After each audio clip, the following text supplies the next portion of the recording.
Bonjour, bienvenue dans l'émission 10 minutes pour convaincre du Cercle de Wallonie, l'émission qui est dédiée à l'esprit d'entreprendre. Et aujourd'hui, nous avons un magnifique exemple en la personne d'Étienne Bouillon. Bonjour Monsieur Bouillon. Bonjour. Vous êtes le fondateur de Belgian Owl. Belgian Owl, c'est du whisky belge. Et oui, ça existe, vous le savez certainement. Vous connaissez le principe de l'émission. Vous avez 10 minutes pour vous nous convaincre. Je lance le chrono. Alors Monsieur Bouillon, franchement, comment on ose lancer un jour du whisky belge alors que ça n'existait pas? Vous avez fait ça en 2004. Pourquoi et comment avez-vous réussi à imposer cette marque? Je suis distillateur, donc ça c'est mon métier. Et mon idée c'était vraiment de valoriser l'agriculture locale dans le respect d'une appellation. Et l'appellation que j'ai choisie, c'est celle d'un whisky single malt, car elle n'autorise que deux seuls ingrédients, de l'eau et de l'orge, donc très simple à la base, Oui. Très efficace aussi. Et donc, avec cette eau et cette orge, j'ai désiré valoriser l'agriculture locale de chez nous. Et donc, on est sur un whisky de terroir. Est-ce qu'au début, on vous a pris pour un fou? Ah que oui, oui bien sûr. D'ailleurs c'est écrit dans mon bureau, ou bien il était fou, il est resté trop longtemps au-dessus des vapeurs de ses alambics. Oui, c'était à Paris, c'était un challenge, c'est vraiment quelque chose que j'avais en moi probablement et voilà, qui avance à travers toutes les péripéties d'une aventure entrepreneuriale. Cette aventure entrepreneuriale, elle me fait un peu penser à Paris Daïsa, à monsieur Éric Dompe qui a aussi lancé son parc à l'époque et tout le monde l'a pris pour un fou en disant « ça ne marchera jamais ». On vous a certainement dit « le whisky belge, ça ne marchera jamais, la concurrence est trop forte ». Comment vous avez fait pour vous imposer dans le métier ? Quelles ont été les recettes du succès? Les recettes, ça a d'abord été, donc je suis distillateur et j'ai avancé dans le métier par compagnonnage, donc en rencontrant des personnes comme Jim McEwan, qui est, je vais dire, un monstre sacré en Écosse. Puis j'ai continué à créer le produit, le premier but c'était quand même de le faire connaître, de le créer, de le faire connaître, de lui apporter ses lettres de noblesse. Or ici nous sommes avec le Belgian Owl. Le Belgian Owl a été référencé 2 fois meilleur single cask whisky dans la Whisky Bible de Jim Murray en 2011 et 2015. Je fais participer le Belgian Owl à un maximum de concours, de dégustation. Ce n'est pas que j'ai la compétitivité aiguë, comme je dis, mais tant qu'à faire, s'il y a quelque chose à améliorer, je veux bien le savoir directement. L'objectif final, c'est quand même que le produit plaise au consommateur, parce que c'est un produit de bouche, donc c'est le consommateur qui décidera si ça lui plaît. Voilà. Il faut quand même rappeler que la matière première, c'est l'orge, et c'est pas un non-sens de cultiver l'orge en Belgique, et donc la qualité de l'orge est vraiment réelle pour produire un whisky de qualité en Belgique. Exactement. Donc, à la fois la qualité de l'orge, la qualité de l'eau, donc de la terre, du terroir. C'est vraiment pour ça qu'on peut parler pour le Belgian Owl d'un whisky de terroir. La terre est très importante et là, nous sommes sur une zone géologiquement définie. C'est-à-dire, on est sur le Crétacé secondaire de Hesbaye.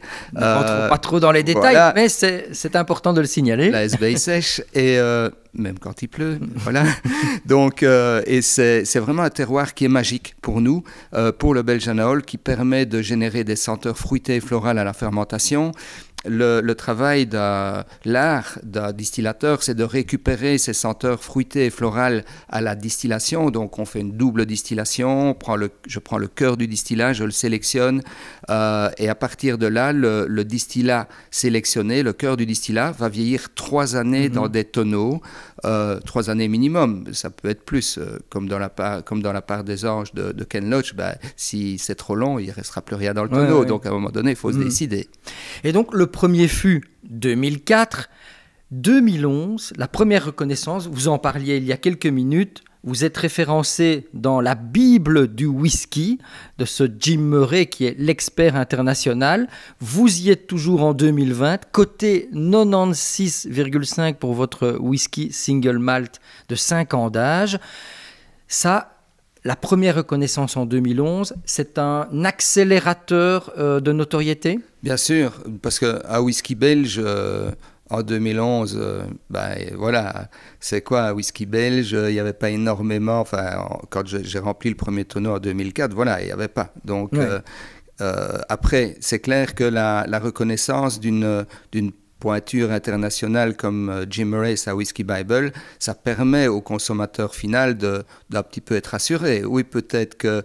Finalement, c'est pas si fou. Voilà, je n'osais pas le dire. Et oui, bien sûr, c'est vraiment un cautionnement international d'un produit qui est bien sûr de très belle qualité, mais pour lequel on aime parfois aussi bien d'avoir des références dans des expertises externes.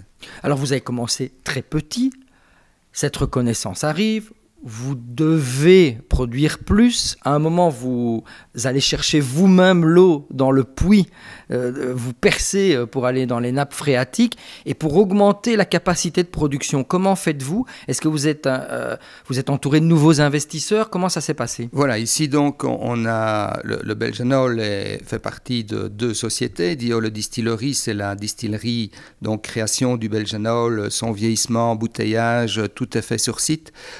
Et donc, à partir de ce moment-là, on a le produit. On le vend en Belgique au sein de Diole Distillerie. On a maintenant un distributeur national qui s'appelle Young Charlie, d'ailleurs, et qui fait un travail juste magnifique. Alors, pour l'export, nous avons créé une seconde société qui s'appelle Dexol, distribution à l'export du Belgianol. Et là, depuis ce moment-là, nous sommes unis au sein de ce groupe, entre guillemets, Diole Distillerie Belgianol, et cela grâce à deux familles d'investisseurs belges. Donc, c'est un groupe 100% belge. 100% belge, voilà. 100% belge, des passionnés comme moi, ça n'aurait pas pu être autrement, et qui permettent au projet, qui permettent au Belgianol d'évoluer de magnifique façon. Il faut dire que l'exportation est importante. Vous êtes dans quasi 40 États des États-Unis, qui sont quand même... ils ont, eux, le Bourbon qui est quand même sur leur terre. Donc, vous arrivez à exporter là-bas. Vous exportez dans quelques pays européens, je pense. Voilà, tout à fait. L'export, à terme, va représenter 95% de nos ventes. Donc, on sait que, et c'était aussi l'objectif avec la société Dexol, c'était de doter Belgianol des outils, des moyens pour partir à l'export. Ça veut dire qu'ici, au moment où vous me parlez, on est dans un moment charnière. Vous avez un objectif, je pense que vous étiez autour de 80 000 bouteilles par an. C'est ça. Vous visez 500 000 bouteilles par an. À quel horizon ? Dans les années qui sont en train de venir, il faut savoir que nous autres, pour augmenter la production, donc on passe maintenant de 77 hectares à 350 hectares de culture agricole, en contrat avec des agriculteurs locaux, en commerce, je dis... équitable, entre guillemets, nous n'avons pas l'appellation équitable, mais ce sont les agriculteurs qui fixent eux-mêmes le prix de l'orge, le prix auquel ils vont vendre à la distillerie leur orge. Donc c'est quand même un mouvement équitable. Et donc oui, on est passé maintenant de 77 hectares à 350 hectares, ce qui est une belle évolution à terme de 5 ans. Puisqu'il faut planter l'orge, le moissonner, le malter, le travailler, le distiller, puis lui donner un vieillissement de 3 ans minimum, et puis voire plus. Et puis seulement à partir de là, on peut commencer la commercialisation. Mais ces terres ne vous appartiennent pas. Il n'y avait pas l'objectif stratégique de dire, tiens, on va être propriétaire de l'orge? Non, la vision première, la mission, c'est vraiment valoriser l'agriculture locale en veillant au bien-être de tous, au bien-être de la terre, la respecter au maximum. On est en culture raisonnée. Le bien-être des agriculteurs, il faut qu'ils soient valorisés dans leur travail, sinon demain on n'aura plus d'agriculteurs et ce sera embêtant pour le Belgianol aussi. Valorisés dans tous ceux qui participent, que ce soit les actionnaires, aux collaborateurs qui travaillent avec moi, aux distillateurs, macérateurs. Donc voilà, on est chacun, le but c'est d'avoir un peu plus de bien-être et au final du bien-être pour le dégustateur aussi. Il doit, quand il goûte le Belgianol, sans savoir pourquoi, à part qu'il sait ce qu'il aime bien ou pas, mais aussi percevoir cette chaîne de valeur qui est derrière le Belgianol.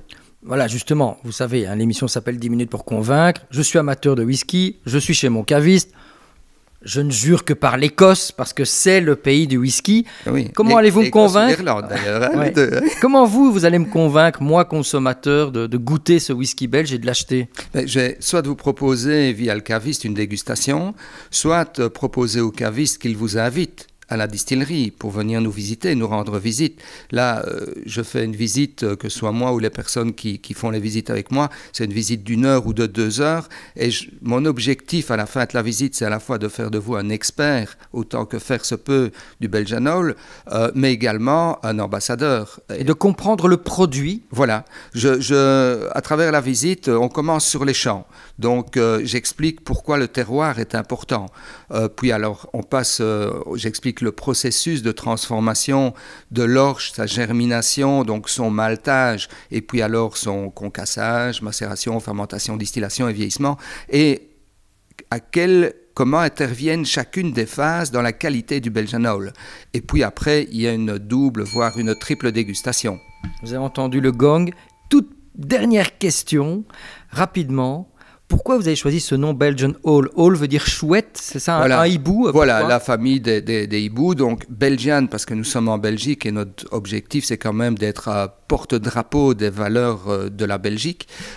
Et le hibou, parce que dans l'Antiquité grecque, j'ai fait latin grec au siècle passé, il ne faut le dire à personne, ça restera un secret entre nous. Mais le hibou était porteur du symbole, de 2 symboles, le savoir et la sagesse. Du savoir, il en faut pour le créer, je viens de l'expliquer, je le partage dans les visites. Et la sagesse, je vous laisse deviner à qui il en faut pour le déguster. Ce sera le mot de la fin. Merci beaucoup, monsieur Étienne Bouillon, d'être venu nous raconter la très belle histoire du whisky belge, Belgian Owl. On se retrouve très bientôt pour un nouveau numéro de 10 minutes pour convaincre. Au revoir. Au revoir.